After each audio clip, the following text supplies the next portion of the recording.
everybody is talking about this TV show, Heated Rivalry. I fully missed it, and then you guys are like, how did you not know about this? This phenomenon that is occurring. Yes. For those who haven't seen it, what's kind of the quick overview? Two hockey players from opposing teams, which is the first level of taboo, form a relationship, form a homosexual relationship, and it is hot and steamy and also very, very life-affirming and positive as well. But the women are going crazy for it. Which is very interesting, isn't it? And everyone is talking about the amazing, hot, steamy scenes, and that's who we want to speak to. You don't even want to say. You can say the word of what type of scenes they are. Well, I think you could get that, but I just go, is it as sexy when they're actually there, or are we just buying into this story with a lot of questions? Yeah. So someone who worked on the show, the intimacy coordinator, so they're the person who orchestrates all the sex scenes and checks in on everything. Chala Hunter is her name. Good morning. Good morning. Why do you think, I'm going to go with the big question, why do you think so many women are invested in the story? There is this real conception that you have to put yourself in the story and how can they relate to it? But then at the same time, I think it is probably just a love story, but women are obsessed. What's your view on that? First of all, I think, what you said is true. Like, it's a magnificent love story. And I think, I'm not going to speak for all people, but like most people crave that kind of like connection and passion, like emotional connection, physical connection, to really be seen by another person. But I think there's also an element for women, there's no concern about power dynamic when they're witnessing this show, when they're witnessing this relationship. So if a woman is watching a love story that's between a cis male identifying person and a cis female identifying person, there's an inherent power dynamic at play that then can take away from kind of like a relaxing into and enjoying just like the passion and the love that's going on between the two characters. When we're watching those amazing scenes, can you take us back to how long it takes to rehearse those? Often in film and TV, you don't even get rehearsals until you're there on the day about to film it. But in this case, we had a full day of rehearsals with Hudson and Connor and also Francois and Robbie. Later on, separately, of course, where we just walked through every single scene and were able to kind of like physically mark it out and get a sense of how that choreography might work when we would actually be filming it. So being an intimacy coordinator, the first we sort of heard about this role in movie making was around the Me Too movement time.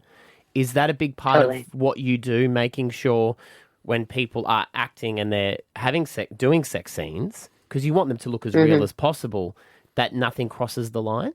100%. That's the central focus. So I would say my primary, like I have a lot of core values as an intimacy coordinator, but my primary goal is to ensure that any action that's taking place on the day, that anyone participating in that action has fully consented to how that action is going to play out, and that at no point are their boundaries going to be crossed or disrespected. So I'm an advocate for the actors in that sense. And yeah, it is simulated sex. It's simulated intimacy, So would you ever I'm there to make sure that it stays simulated. simulated. Right, go ahead. Would you ever say like, let's stay simulated. Like we can't do that because that's spontaneous? Or do you have to get permission from the actors for any type of spontaneity? No. So my goal is to get consent levels and boundaries from the actors and make sure everything is as specific as possible and that we all know and are on the same page about what's going to occur on the day to enable artistic freedom and risk. So the actors are still acting. They're still imbuing, if you think about it like a dance, right? There are steps to choreography, but every dancer is going to do those steps a little bit differently. They're going to bring themselves and their training and their personhood and their interpretation of that character in that moment to that step. So it's comparable in a way. The actors are performing a choreography that we've all agreed to. And within that, they're doing their own interpretation as long as they're adhering to each other's consent levels and boundaries. And before you guys sort of became more present on set, how Wild West was these sort of situations? Was it, would you say on a set-by-set basis it was different, where lines could be crossed, or depending on how much seriously the director took it kind of thing? It was like up to them more? I would say, yeah, it's really a set by set situation. Like there were certainly many situations where boundaries were crossed and harm was caused. And there were a lot of situations where many other people on that set, the wardrobe department, the makeup department, and the director, of course, would be the ones making sure that the simulated intimacy was done in a way that was like consensual and respectful for the performers. I've heard of stories where to make the actors feel comfortable, the entire set has been naked if they're having to shoot a naked scene. Everyone will so everyone feels safer. I'm sure that didn't happen on Heated Rivalry. Stav has tried to make him comfortable here in our studio. That was a theatre role. Like we used to do that in theatre. Did you? Chala is not going to help you get that across the line today, That mate. does sound a bit more like a theatre It was thing. theatre. We had to do it in rehearsals when we were doing that to make everyone feel comfortable. But we did not do that on Heated Rivalry. No.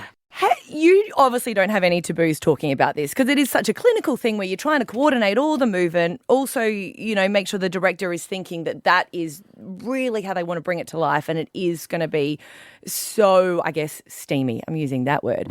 Have you ever had to say to an actor, look, not as slobbery kiss, or that doesn't look as good? Have you had to correct him in any way like that? Oh, I mean, so often you have to make adjustments. Yeah, I've had to make adjustments, and it can be very technical, or sometimes the adjustments are emotional. Like certainly it could be something like, this kiss on the page, leads to this action. And so it should be very passionate, can you like go further with that? Like really embrace them. I don't know if the actors have consented to this, and sometimes they do and sometimes they don't. Like use your tongue more. Like it can get very, very specific.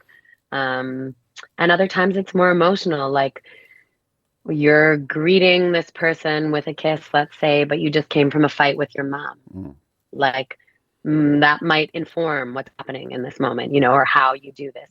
I wonder how many actors have taken that feedback and then gone back to their partners before. Like you're in their head, they're going, okay, so less tongue. Exactly. And she said, be a little tender here. Oh, that works. That's really working. Thank you, Chala.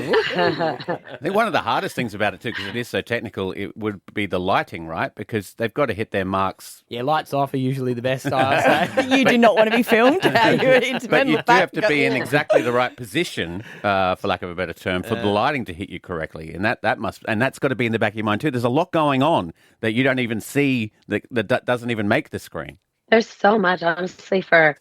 Actors are already always carrying so many technical awarenesses in their minds as they're trying to do this like present tense, like completely natural performance, and I would say it's just added things to think about when you're dealing with intimacy, because yes, there's the camera and you have to hit your marks for the light, and if you're wearing a modesty garment, you also have to consider that. And it's very, very, very technical, honestly. Like, all with the goal of coming across as being completely real. Can you tell when two actors just don't have that chemistry? Yeah. Then I just try to make the space comfortable and functional as possible so that hopefully those actors are able to do their best work possible given the situation, When you were on the set of Heated Rivalry, did you actually know that this was going to be a big success? When I was watching the monitor, next to Jacob being like, oh my God,